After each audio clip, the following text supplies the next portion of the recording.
Good morning, everyone. Welcome back to Economics and your vocab quiz day. I wanted to kind of review some things I'm seeing in the homework with you just as we get ready to take the test next class. It's a little atypical. Typically today, you guys would be picking up your graded handouts and you would be taking them home to study and then bring them back to use on the test. Well, the test is still open note because you're taking it at home, obviously. But the graded stuff, I need to give you some feedback. So I'm planning on posting a page that has all the answer keys from the unit on it, so you can thumb through those and basically see what you need to see before we take this test. All right, so we will get started now. Basically, I think I had asked you guys to look at this thing and classify economic indicators, leading, coincident, and lagging.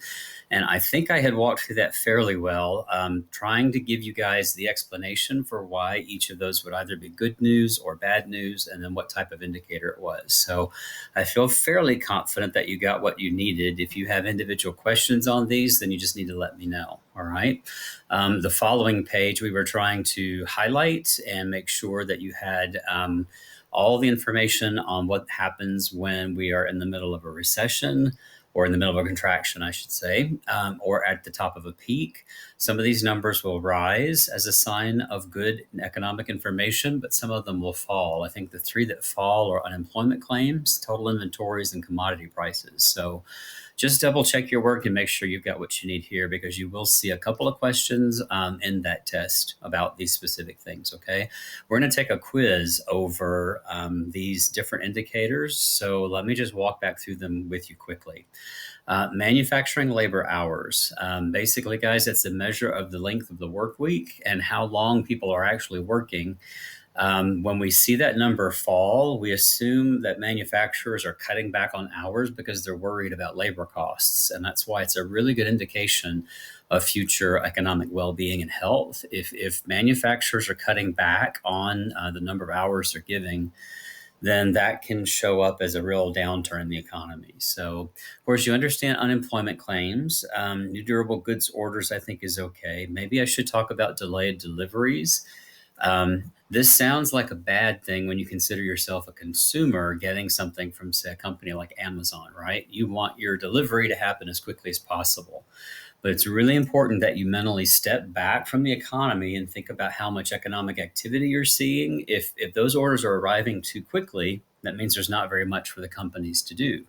So we have to have an increase in delayed deliveries to show that the economy is working as powerfully as it can, in order to get those goods to the people who have ordered them. So number of new businesses, I think that's straightforward. New plants and equipment, building permits, guys, that's the same thing as housing starts. So if you want to make that note, that might be easier to remember. It's the number of new homes that are built or ordered or processed, assuming if you lay a foundation for a house, we're assuming that you finish it, right? So it's a really good measure of economic health.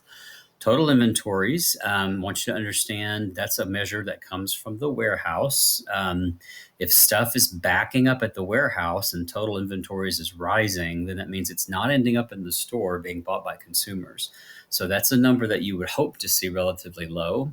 Commodity prices, those are like wholesale prices. Those are the prices that your producer will pay, essentially to buy anything, any materials that he or she needs to process those finished goods and services. So that could be, steel for a car. That could be rubber for tires. That could be any number of things that go into the products that you and I like to buy. But when their prices rise, you can darn well believe that our prices will too. Those will be passed on to the consumer. So stock prices, you know how that works.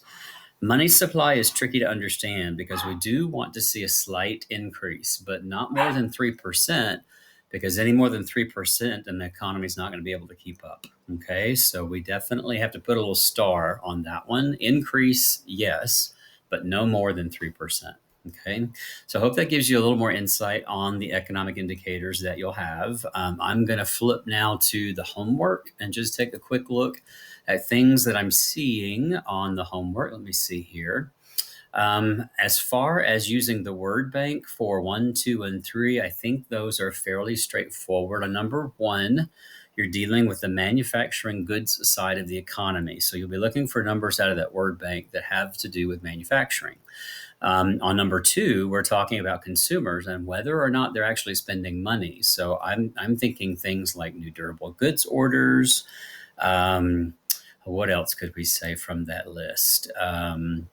You're probably going to be looking at things like delayed deliveries or total inventories, because those are directly measured. They measure the flow of goods through the system. So I think those would be fine. Okay. A rise in three of the indicators. These should be the ones that are highlighted in your notes. So unemployment claims, total inventories, and commodity prices. Those are the ones that we want to watch ourselves around. I think the biggest tip that I have for you guys is number four. All right. So it says, assume the business cycle is about to peak or is peaking. So if you visualize in your mind where that is at the top part of the cycle, like at the top of the hill before we go down into the contraction. Okay. The economy is working as hard as it can. But remember, these are leading indicators. What's coming up after a peak? Well, the contraction. So that means that for some reason we're going along, we're doing a great job in the economy, and then suddenly manufacturers cut their hours. And then suddenly new plants and equipment orders drop. Commodity prices are probably very high, and new businesses formed, not taking shape. So what you're looking for out of all of these indicators is negative information, right? These are the crystal balls that tell you where you're going next, not where you are. So look ahead in the cycle and see what's coming up next, and you'll see why these begin to point negative. Most of you on your homework, you were saying they're positive because we're at a peak. Well, it's not telling you about the peak. It's telling you about the contraction that's coming up. So just watch yourself on that one, okay? Five indicators reflect how people feel about the health of the economy in the present for the foreseeable future. Look for the indicators that measure how consumers have to be really confident to part with enough money to buy a car or refrigerator, right? Durable goods. So that would be a situation where you have to be fairly confident. Maybe building permits. House is not a cheap thing to just order, right?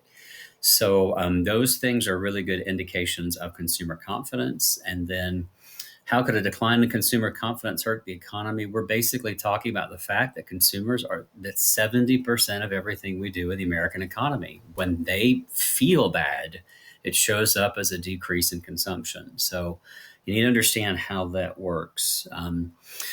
So I will be posting an answer key for each of the assignments that we've assigned so far. Now the quizzes, you already have the answers to those, right? You should be seeing the ones that you get wrong. And if you have individual questions about some of those answers, just let me know by email, and I'll be happy to help you. Okay, but when you go looking for the answer key page, it's just going to be another page in this module. It'll be right next to the test page, and I'm going to get that built later today as I get caught up on all this grading. Okay. All right, so that's our homework review. Basically, guys, you are ready to take your quiz, and this is just like the other quizzes that you've been taking. So I'll wrap up the video, take a minute to gather your notes, and try that short little quiz. All right, thanks a lot.